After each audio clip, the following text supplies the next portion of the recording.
Disaster happens when we least expect it. That's why it's important for us to prepare for the known and the unknown. If we can be prepared, stay alert, and get involved in our communities, we'll be more ready to take care of ourselves and others. Let's explore ways for us to be more prepared on this episode of Williamson Ready. Hi, I'm Alex Sako. I'm with Williamson County Fire and Rescue. I'm the fire inspector, and I'm here today to talk to you a little bit about bonfire safety. Whether it's summer, fall, whenever we have a dry season, there are some safety tips I'd like to pass along to you to make sure that you have a fun and enjoyable bonfire.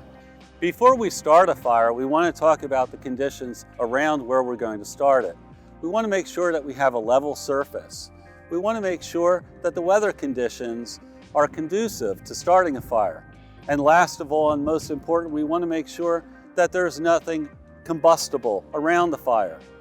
You should never leave your bonfire unattended. If by some reason you do need to leave, you should always get a fire watch.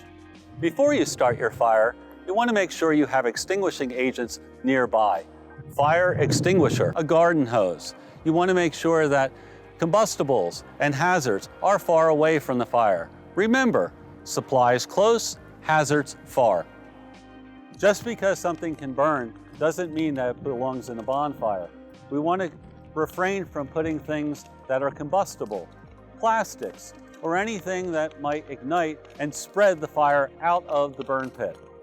This fire is spreading past the designated area. We should always have stones placed around the fire pit.